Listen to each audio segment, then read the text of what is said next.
Warsaw, October 1976.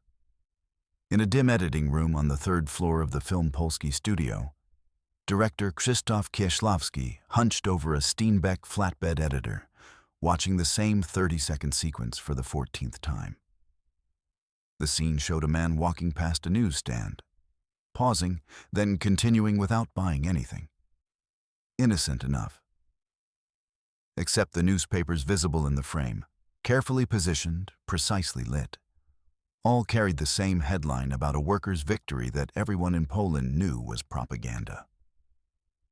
The man's hesitation, lasting exactly 2 seconds, said everything the dialogue couldn't. Across the room, the state censor assigned to the production, Jerzy Radomski, a mid-level bureaucrat from the Central Office of Cinematography, checked his watch and yawned. He'd been reviewing footage for 6 hours. "This is fine," he muttered, initialing the scene approval. "Just street life. Nothing political." Kieślowski allowed himself the smallest smile. The censor had just approved a scene that would tell Polish audiences exactly what their government forbade anyone from saying, that the official narrative was a lie, and everyone knew it.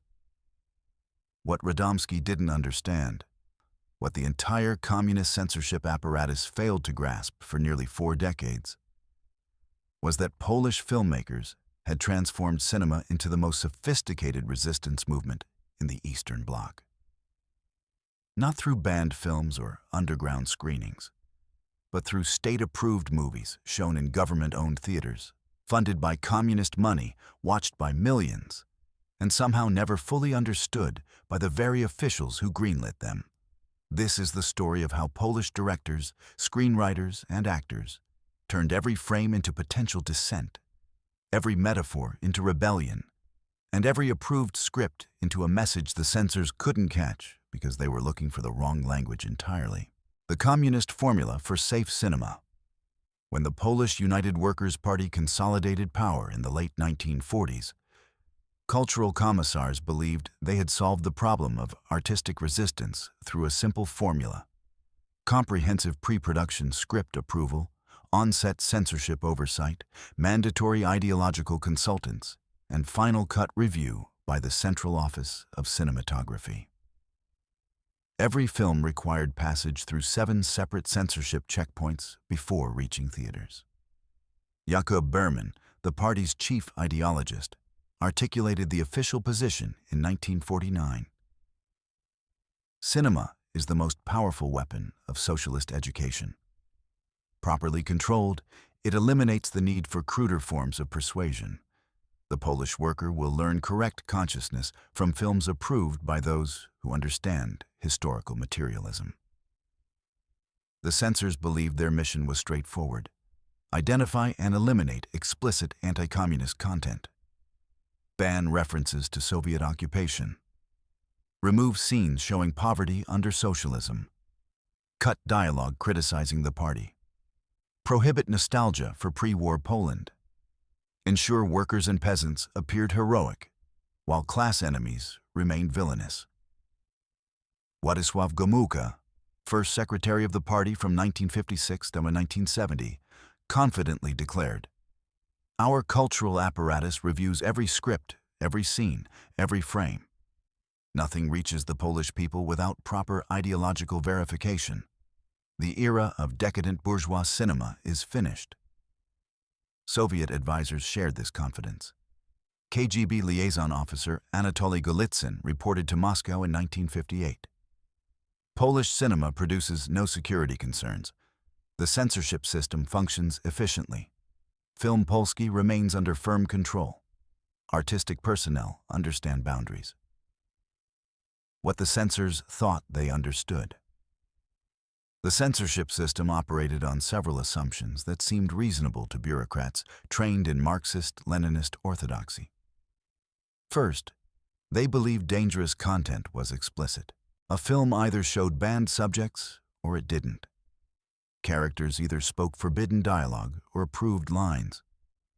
The censor's job was catching obvious violations, references to Katyn, criticism of collectivization, positive portrayals of the Catholic Church, mockery of Soviet friendship. Second, they assumed symbolism required intellectual sophistication beyond mass audiences. If a film used metaphors the censors themselves understood only after explanation, ordinary Polish workers certainly wouldn't grasp them. Therefore, obscure allegories posed no threat. Third, they trusted that filmmakers, like all professionals under communism, had been sufficiently socialized. Directors who wanted funding for their next project wouldn't deliberately sabotage current ones.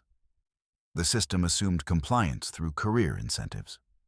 Fourth, they believed historical settings provided safe distance. Films about medieval Poland, 19th century uprisings, or folk tales seemed politically neutral. Nostalgic perhaps, but harmless. Better to let directors make costume dramas than contemporary stories. Jerzy Toplitz, president of Film Polski in the early 1950s, summarized official thinking. We permit artistic experimentation within proper ideological frameworks. Polish cinema can explore form, technique, even psychological complexity. We simply ensure content serves the people's consciousness rather than undermining it. The filmmaker's counter-perception. What the censors didn't realize was that Polish filmmakers had studied the censorship system as carefully as the censors studied their scripts, and had identified its fundamental blindness. Andrzej Wajda, who would become the master of this cat-and-mouse game, understood the dynamic immediately after his 1954 film. A generation barely squeaked through censorship, despite its ambiguous treatment of wartime resistance. The censors were looking for what we said, he later recalled in his memoir Double Vision. They never understood that cinema is about what we showed, what we implied, what we placed in frame and trusted audiences to understand. Krzysztof Zanussi, whose 1969 film The Structure of Crystals baffled censors with its philosophical depth, explained the strategy. We realized that Polish audiences and communist bureaucrats watched films in entirely different languages. The censors saw literal content. Our audiences read layers of meaning invisible to official eyes. We simply had to ensure both groups felt they'd seen what they expected. Agnieszka Holland, whose career spanned from the 1970s through Solidarity and beyond, described the psychological warfare. Every director knew censors were frustrated intellectuals who wanted to approve films, not ban them. Their career advancement depended on the industry functioning smoothly.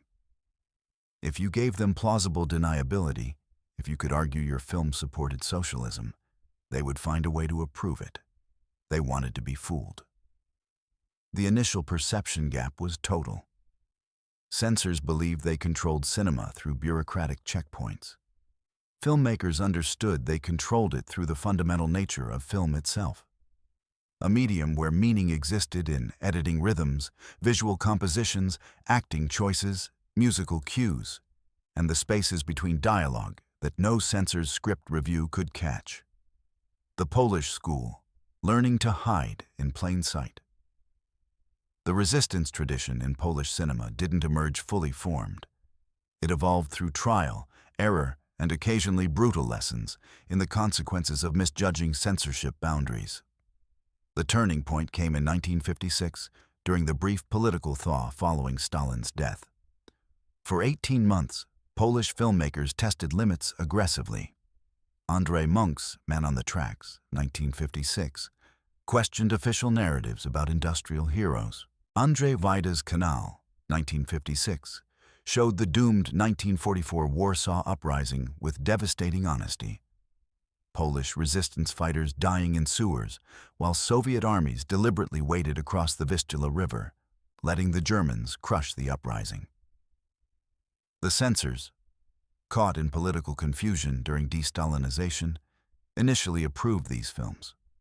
But when the political climate hardened again in late 1957, several directors who'd pushed too far found themselves unemployable. Alexander Ford, dean of Polish cinema, was forced into increasingly propagandistic work. Directors who had openly challenged official narratives discovered their next projects mysteriously stalled in development. The lesson was clear. Direct confrontation with censorship ended careers. But the brief opening had proved something more important. Polish audiences were desperate for films that acknowledged reality, and they possessed extraordinary sophistication in reading subtext. Wajda drew the crucial conclusion. We learned that the most dangerous films weren't those the censors banned, but those they approved while completely misunderstanding. Our challenge was making films communist bureaucrats could defend to their superiors while Polish audiences understood completely. The development of a secret language. Between 1958 and 1968, Polish directors developed a systematic approach to encoding dissent, historical displacement, set films in the 19th century partitions of Poland, the medieval period, or World War II, but make the parallels to contemporary communist rule unmistakable to Polish audiences.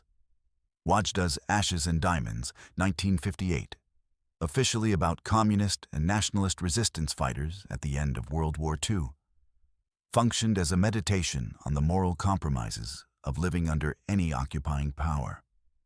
Aesopian language borrowed techniques from Soviet writers who'd learned to criticize Stalin through fables and allegories, used dialogue where every phrase carried double meaning, innocuous on the page, devastating when delivered with the right tone and facial expression. Visual subversion. Exploit cinema's visual nature. A character framed behind bars in what appears to be a love scene becomes a comment on imprisonment.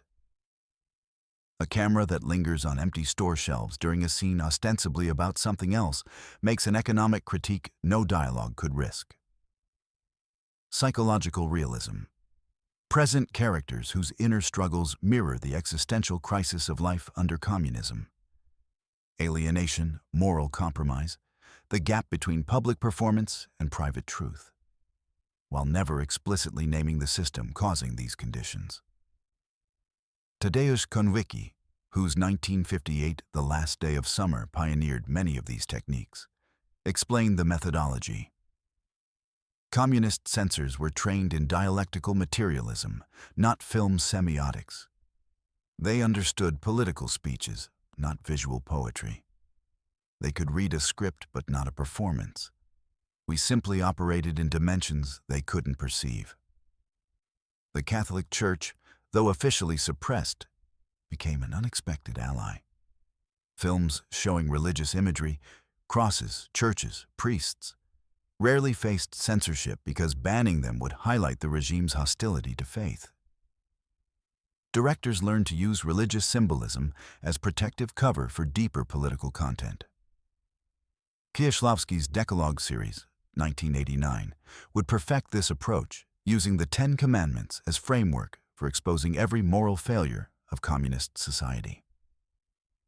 The institutional infrastructure of resistance. By the mid-1960s, several institutions had become havens for subtle dissidents. The Łódź Film School, established in 1948, emerged as the intellectual center of resistance filmmaking. Its graduates, Wajda, Polanski, Zanussi, Skolimowski, Holland, shared techniques for encoding meaning. The school's curriculum ostensibly taught socialist realism. In practice, professors taught students how to satisfy censors while preserving artistic integrity. The TOR Film Unit, one of several production groups within Film Polski, became known for championing projects with sophisticated political subtexts. Its leader, producer Stanisław Adler, mastered the art of defending ambiguous films to censorship committees. This scene shows the contradictions within pre-war bourgeois society, Comrade Censor, perfectly illustrating why revolution was historically necessary. Literary adaptations provided another cover. Films based on classic Polish literature, works by Sienkiewicz, Reymont, Żeromski, seemed culturally safe. but directors chose works dripping with romantic nationalist themes that resonated powerfully in a country occupied by the Soviet Union in all but name. The censors, not wanting to appear hostile to Polish cultural heritage, approved films they would have banned if presented as original screenplays. The 1968 Crisis and Refined Resistance. The March 1968 political crisis, when the communist government unleashed an anti-Semitic campaign and crushed student protests, forced another evolution. Several leading filmmakers, including Alexander Ford and Jerzy Skolimowski, fled Poland. Those who remained faced increased scrutiny. But the crackdown backfired culturally. Filmmakers realized that increasingly subtle encoding actually increased film's power. Viewers now actively searched for hidden meanings, interpreting scenes with a sophistication that turned every approved film into a potential act of resistance. Krzysztof Kieślowski's Personnel, 1975, demonstrated the evolved technique perfectly. Officially, it showed a young tailor beginning work in an opera house and learning about corruption and compromise. The censors approved it as a critique of bourgeois holdovers from pre-war culture.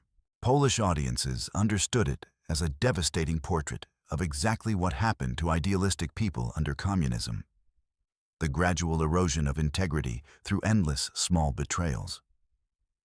By the 1970s, the system had achieved perverse perfection. The more the censors tightened control, the more sophisticated the resistance became. And because the films passed official approval, they reached mass audiences through state-owned theaters, creating a shared language of dissent spoken by millions, but officially invisible. August 1980. When cinema met solidarity. The explosion of the Solidarity movement in August 1980 transformed Polish cinema from subtle resistance to active participant in revolution, while technically remaining within the censorship system's formal approval. The critical moment came on September 17, 1980, when Andrzej Wajda began filming Man of Iron, a direct sequel to his 1976 film Man of Marble. The earlier film had used the story of a forgotten 1950s socialist work hero to expose Stalinist propaganda machinery.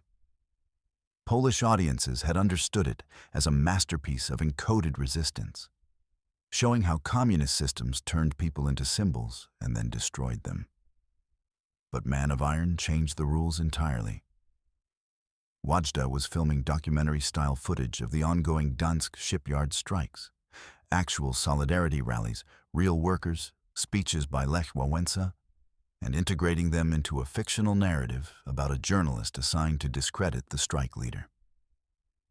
The censors faced an impossible situation. The film was documenting events happening in real time, events covered, albeit propagandistically, in official media. How could they ban footage of events the government itself acknowledged? Wajda later described the surreal experience.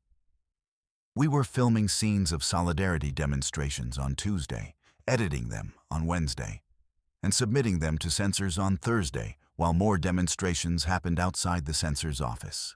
The bureaucrats didn't know whether to approve footage of events their own newspapers were reporting, or ban documentation of a movement their government was negotiating with." The film's cinematographer, Edward Kwosiński, recalled the technical audacity. "We used handheld cameras, natural light, documentary techniques, everything that screamed, 'This is reality,' rather than 'This is cinema.' When the censor watched our footage, he couldn't tell where documentary ended and fiction began. That was precisely the point." The censorship apparatus in paralysis. The 16 months of Solidarity's legal existence, August 1980 to December 1981, exposed every weakness in the censorship system. Censors operated on the assumption of state power stability. Their job was preventing challenges to communist authority. But what happened when the communist state itself seemed uncertain? When party officials negotiated with workers, the regime had days earlier called counter-revolutionaries. When official media reported on solidarity while censors were supposed to suppress references to it. Krzysztof Zanussi exploited this confusion brilliantly with Contract, 1980, a film about a wedding reception where facade and reality progressively diverge. Shot during the height of solidarity euphoria, every scene crackled with double meanings about performance versus authenticity, official ceremony versus private truth. The censors approved it because Zanussi could plausibly claim it criticized bourgeois hypocrisy. Polish audiences understood it as a perfect metaphor for life under communism, where everyone performed loyalty while trusting no one. Agnieszka Holland's Provincial Actors, 1980, went even further. Set in a provincial theater rehearsing a play about the 1905 revolution, the film showed actors debating how to perform revolutionary struggle while their own society was experiencing actual revolution outside the theater walls. The meta-commentary was devastating. Art couldn't keep pace with reality, performed revolution was meaningless compared to actual resistance, and the boundaries between stage and life had collapsed. The censor assigned to provincial actors, interviewed years later by film scholar Andrzej Gwoźdź, admitted, "I understood the film was dangerous. The entire intellectual structure pointed toward criticizing our system, but every specific scene I could defend. The dialogue never explicitly attacked socialism. The visuals showed nothing banned. I could write a report saying it met technical censorship standards, even though I knew, everyone knew, what it really meant. That was the genius and the trap." December 13th, 1981. Martial law and creative response. At 6 a.m. on December 13th, 1981, General Wojciech Jaruzelski declared martial law. Solidarity leaders were arrested. Communications were cut. Tanks rolled through Warsaw. Film production halted. The censorship apparatus, which had operated in confused paralysis during Solidarity, returned with renewed force.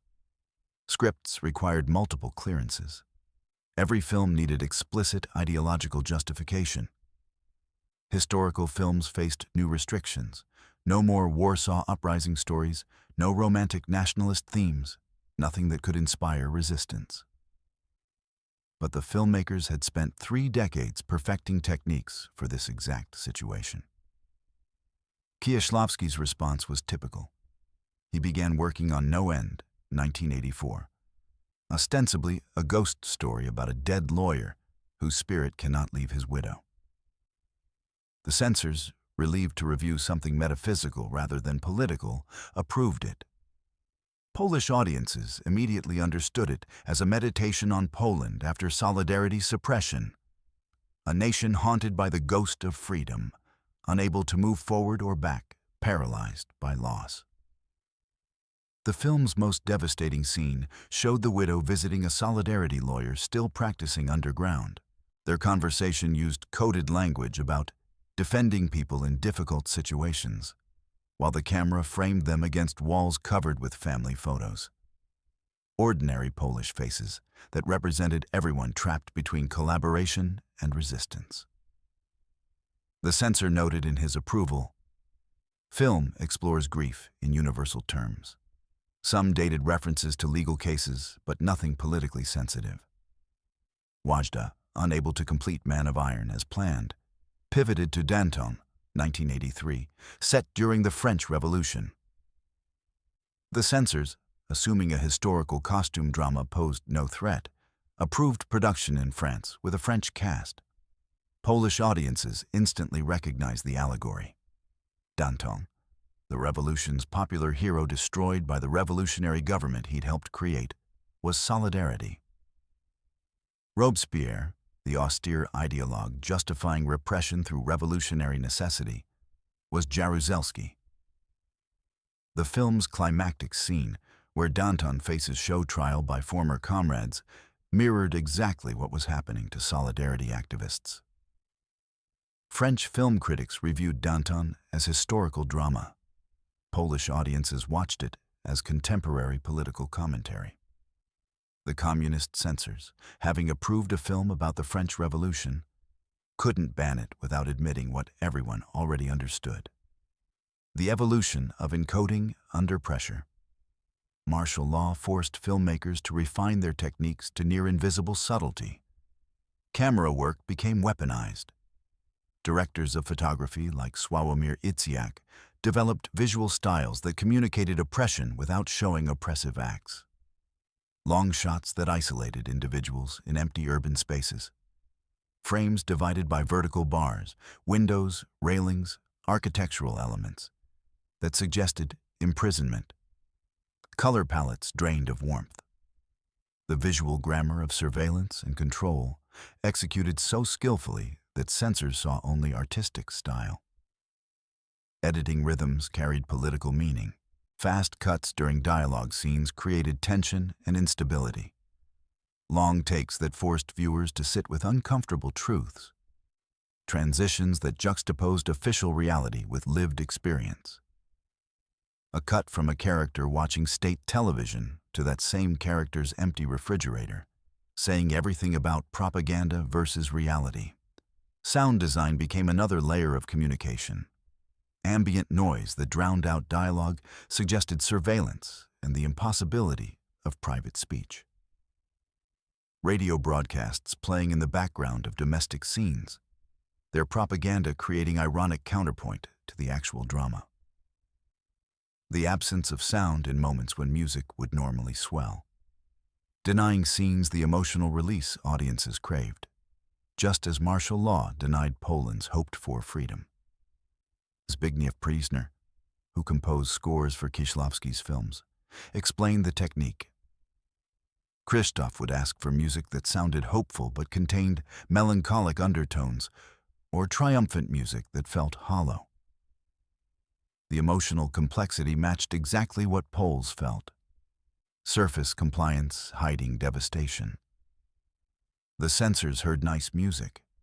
Audiences felt the dissonance between sound and soul. The state's evolving response.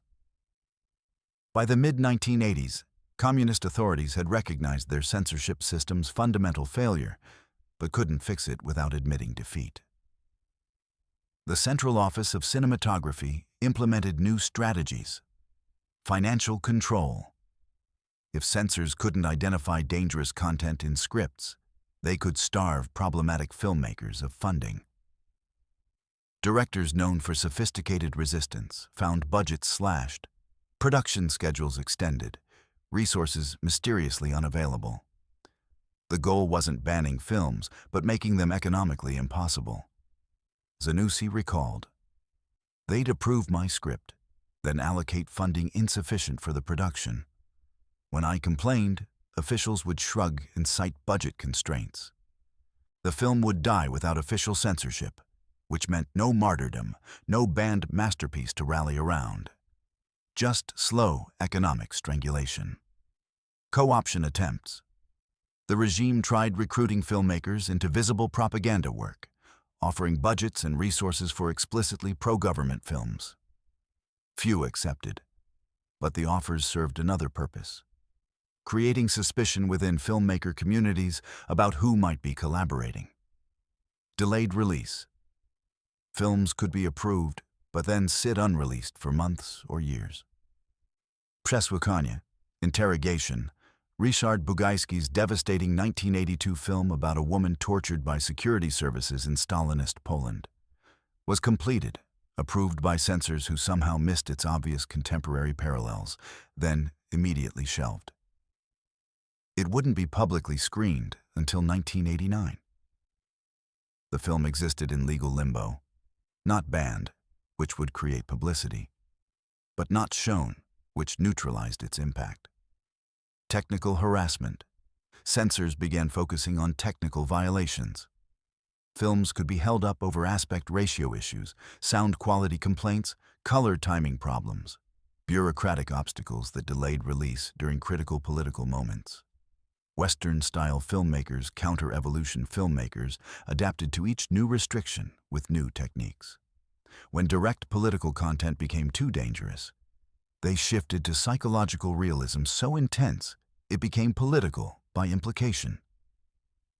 Kieślowski's Camera Buff, 1979, and Blind Chance, 1981, explored how individual choices and accidents shaped lives in ways that made official narratives of historical progress seem absurd. The films said nothing explicitly about communism, but showed characters trapped by circumstances beyond their control, making meaningless choices in systems they couldn't influence. A perfect portrait of life under authoritarian rule. When historical films faced restrictions, directors turned to contemporary settings, but used visual styles so alienating and surreal that censors couldn't identify what was being criticized. Piotr Shulkin's science fiction films, Golem, 1980, War of the Worlds, Next Century, 1981, created dystopian futures that looked suspiciously like contemporary Poland. Censors approved them as genre exercises. Audiences saw savage satire of communist society. The underground circuit develops. When official distribution became unreliable, an entire parallel exhibition system emerged. Video technology, which arrived in Poland in the early 1980s, proved revolutionary. Films banned or shelved could circulate on VHS tapes copied and distributed through informal networks. Interrogation became one of the most watched Polish films of the 1980s, despite never receiving official release. Passed hand to hand, screened in private apartments, discussed in coded language. Churches became exhibition venues. Parish halls would show films under the guise of educational programming. Censors couldn't monitor every screening in every church basement across Poland. Priests who controlled these spaces had motivations the communist state couldn't easily counter. Films exploring moral questions under oppression aligned perfectly with Catholic social teaching. University film clubs operated in gray zones. Officially sanctioned for educational purposes, they screened films censors had approved but then shelved, or foreign films with obvious parallels to Polish situations. A French film about resistance to occupation became coded commentary on Soviet domination. An American film about McCarthyism transformed into discussion of communist purges. Agnieszka Holland described the ecosystem. By 1985, we were making films for 3 distinct audiences simultaneously. The censors, who we needed to approve production. The official audience, who would see films in state theaters if released. And the underground audience, who would see films regardless through parallel distribution. Each audience watched the same footage but saw completely different films. Soviet and Eastern Bloc ripple effects, Polish techniques spread throughout the communist bloc, though with varying success. Czechoslovak filmmakers, traumatized by the crushing of Prague Spring in 1968, watched Polish cinema with admiration and despair. Directors like Gigi Menzel and Vera Chytilova attempted similar encoding techniques, but Czech censorship proved more sophisticated than Polish. The same films that would have passed Polish censors were banned in Prague. The difference lay in institutional culture. Polish censors were bureaucrats implementing rules. Czech censors after 1968 included filmmakers who had been purged and knew exactly what symbolic language meant. They recognized allegory because they had used it themselves before their careers were destroyed. Hungarian cinema developed parallel but distinct approaches.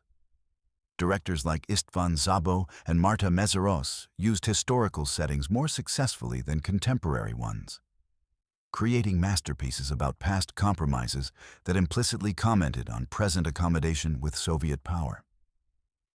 Soviet filmmakers faced the most restrictive environment, but learned from Polish examples.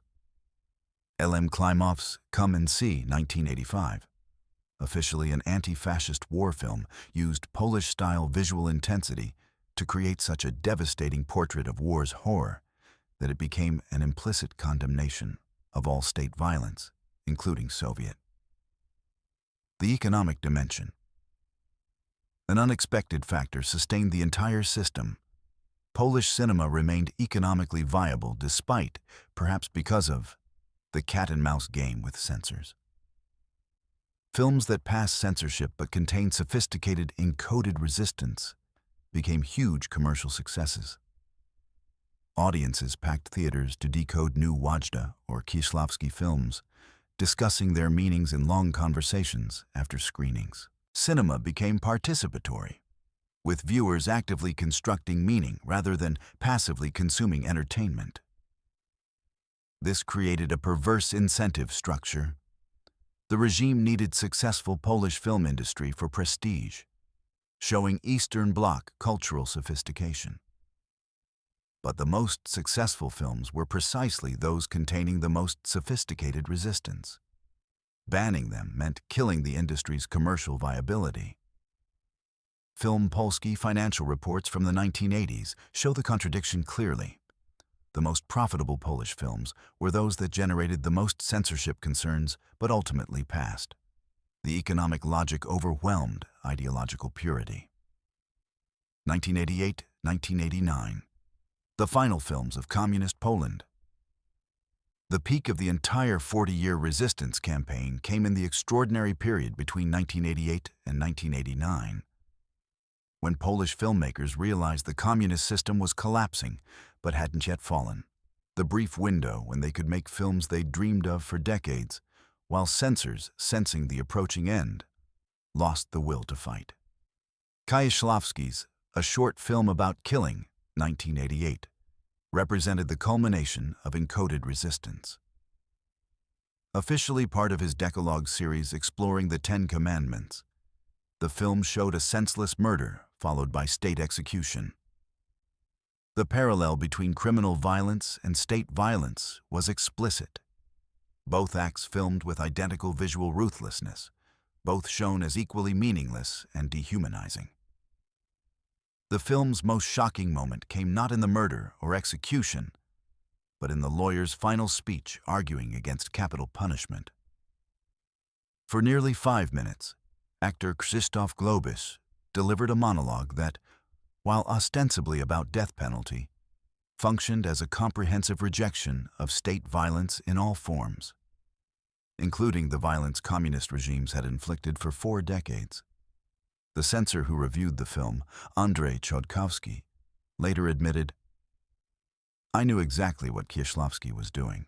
The entire film was a condemnation of state power. But by 1988, what was I supposed to do? Ban the film and create a major international incident? Poland was in round-table negotiations with Solidarity. The regime was trying to show openness.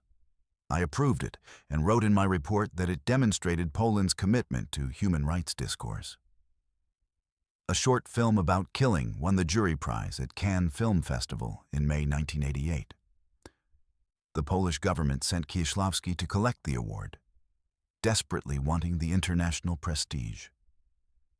A film that condemned everything the communist state represented became that state's cultural ambassador. The Round Table period. Cinema helps negotiate revolution. Between February and April 1989, communist officials and Solidarity representatives held round-table negotiations to chart Poland's transition. While politicians debated in conference rooms, Polish cinema was screening the unofficial narrative of what those negotiations meant.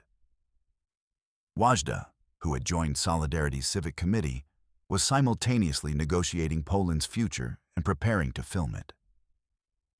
Even before the round table concluded, he began planning what would become Korczak, 1990, about Janusz Korczak, the Jewish educator who accompanied his orphanage children to Treblinka rather than abandon them.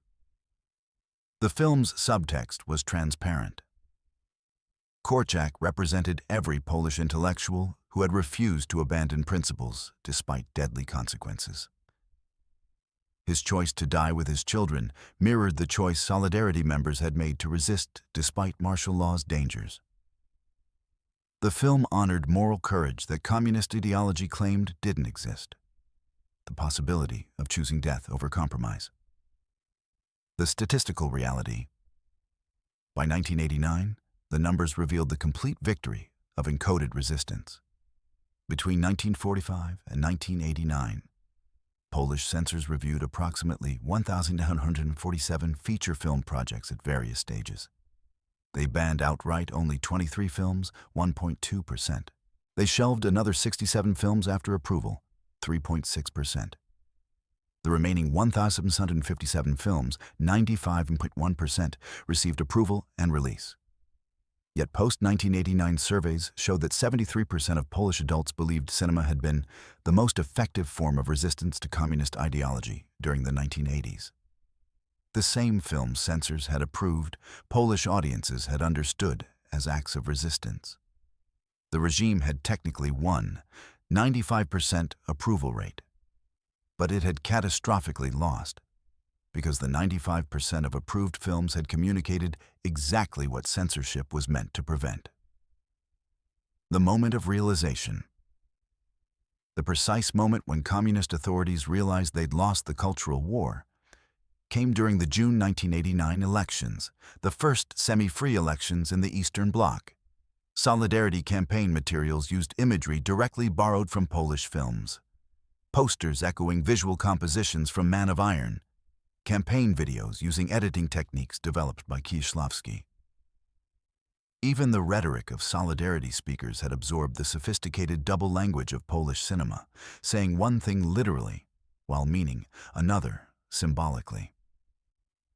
Film scholar Marek Haltoff later wrote, Polish filmmakers had spent 40 years teaching audiences to read subtext, to question official narratives, to trust their own interpretations over state pronouncements. That education made democratic transition possible. Poles knew how to recognize propaganda because filmmakers had trained them to decode it every time they went to the cinema. When Solidarity won 98 of 100 available Senate seats on June 4, 1989, the communist government's first response was denial. The vote must have been manipulated. But they couldn't convincingly argue manipulation because Polish citizens had been watching films about manipulated reality for 4 decades. Everyone recognized the irony of communists claiming fraudulent elections. The final victory. The ultimate proof of cinema's impact came in what happened to the censors themselves. When the Central Office of Cinematography dissolved in 1990, researchers gained access to 40 years of censorship reports. Reading them revealed something extraordinary. The censors had written thousands of pages analyzing films they approved, noting concerns, documenting ambiguities, sometimes explicitly acknowledging encoded meanings, then approving the films anyway. The reports read like confessions of defeat written in bureaucratic language. One censor's note on a 1987 Zanussi film. While the film contains no explicitly anti-state content, the overall ideological impression created by the narrative structure and visual motifs may reinforce attitudes inconsistent with socialist consciousness. Nevertheless, no specific censorship criteria are violated. Approved for distribution. Translation. We know this film undermines everything we stand for, but we can't identify a rule it breaks, so we have to approve it. The censorship system hadn't failed because it was understaffed or underfunded. It had failed because its practitioners understood they'd been assigned an impossible task. Preventing the communication of ideas through a medium where ideas lived not in words, but in images, rhythms, performances, and spaces between dialogue. The Polish filmmakers had won by understanding cinema better than the censors ever could. When Krzysztof Kieślowski died in 1996, his funeral in Warsaw drew thousands. Lech Wałęsa attended, along with Poland's new democratic government officials. But the most moving moment came when a group of elderly men approached Kieślowski's coffin. Former censors from the Central Office of Cinematography, coming to pay respects to a man whose films they had approved, while knowing those films were destroying their system. One of them later told a journalist, "We were educated Poles. We loved cinema. We knew what Krzysztof was doing. But we also knew that banning his films would make the system look worse than approving them."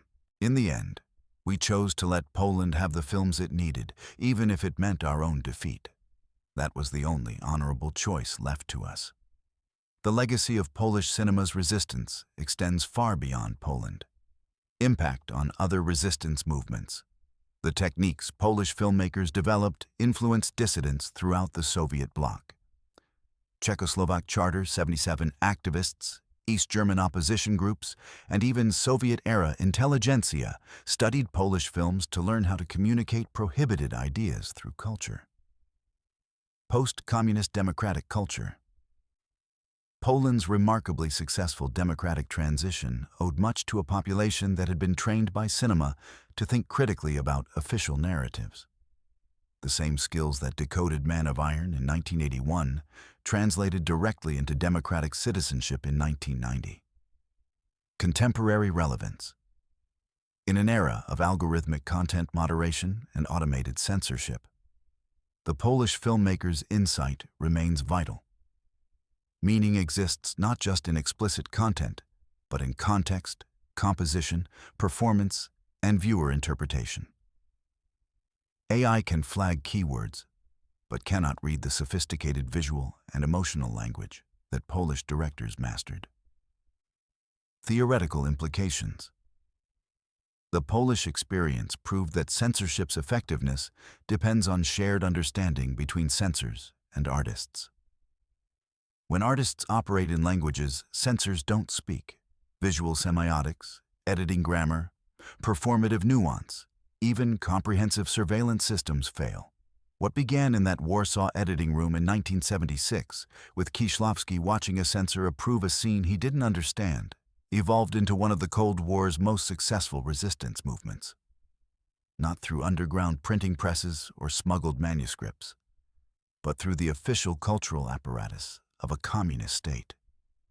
The censors had 7 checkpoints for every film. The filmmakers had 40 years to perfect 7 levels of encoding. In the end, the films said everything their creators intended. The audiences understood completely, and the censors signed every approval form. The man at the newsstand, pausing for 2 seconds before walking on. That simple gesture in that approved scene spoke volumes. Just as 4 decades of Polish cinema spoke truths that toppled a system designed to prevent truth from being spoken at all.